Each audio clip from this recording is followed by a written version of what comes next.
Assalamualaikum warahmatullahi wabarakatuh. Perkenalkan, nama saya Windy Indarayani dari Parada 1 NPM 4118219120002. Di sini saya akan menjawab soal pertanyaan dari mata kuliah Strategi Belajar Mengajar.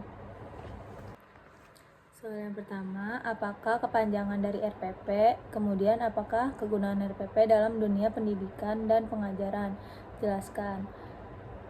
Yaitu RPP singkatan dari Rencana Pelaksanaan Pembelajaran. Kegunaan RPP dalam dunia pendidikan dan pengajaran adalah yang pertama, sebagai panduan mengajar guru. Yang kedua, membantu mencapai tujuan pembelajaran. Dan yang ketiga, dapat mengatur kegiatan belajar lebih rapi. Jika dalam suatu kelas mengalami kendala sehingga situasi harus dikondisikan agar sesuai dengan acuan dalam RPP dan tujuan dalam materi tercapai, maka kemampuan apa yang harus dimiliki seorang guru? Jelaskan. Maka sebagai guru harus memiliki kemampuan manajerial dan adaptif yang baik, seperti kemampuan manajemen kelas, kemampuan berpikir fleksibel, kemampuan komunikasi yang baik, dan cepat tanggap dalam menyelesaikan masalah.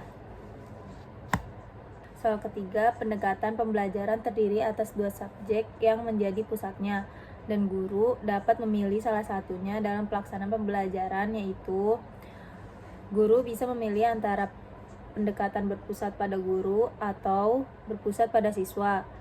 Pendekatan berpusat pada guru contohnya seperti ceramah, penjelasan langsung dari guru, sedangkan berpusat pada siswa aktif dalam proses belajar, guru hanya sebagai fasilitator atau pembimbing. Berikan dua contoh metode pembelajaran dan jelaskan pengertiannya. Dalam metode pembelajaran ada dua, yaitu yang pertama metode diskusi dan metode demonstrasi. Metode diskusi yaitu metode pembelajaran yang melibatkan siswa untuk bertukar pikiran, ide, atau pendapat dalam kelompok mengenai suatu topik atau masalah. Contohnya, siswa dibagi dalam kelompok kecil untuk membahas dampak pemanasan global, lalu menyampaikan hasil diskusinya di depan kelas. Sedangkan metode demonstrasi yaitu metode di mana guru memperagakan suatu proses atau cara melakukan sesuatu di depan siswa agar siswa lebih mudah memahami materi. Contohnya, guru menunjukkan cara melakukan percobaan sains atau reaksi kimia sederhana di depan kelas. Kelima, berikan penjelasan apakah yang dimaksud dengan model pembelajaran. Berikan saja satu contoh metode pembelajaran yang kalian ketahui, yaitu ada model pembelajaran membantu guru mengatur proses belajar secara terstruktur. Salah satunya adalah problem based learning, yang membuat siswa aktif mencari solusi dari masalah nyata. Keenam, jelaskan beda antara strategi pembelajaran dengan teknik pembelajaran. Strategi adalah rencana besar atau pendekatan umum yang digunakan guru untuk mencapai tujuan pembelajaran, sedangkan teknik adalah cara atau langkah konkret yang digunakan untuk melaksanakan strategi tersebut. 7. Apakah tujuan pendidikan nasional Indonesia?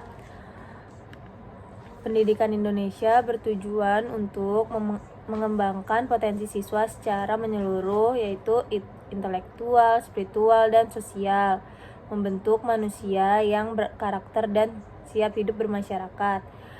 Ketiga, menciptakan warga negara yang cerdas, bertanggung jawab, dan berkontribusi pada kemajuan bangsa.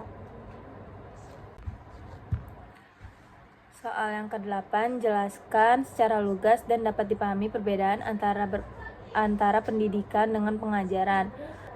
Pendidikan yaitu proses pembentukan karakter, sikap, dan kepribadian secara menyeluruh, sedangkan pengajaran yaitu proses menyampaikan ilmu atau pengetahuan kepada siswa.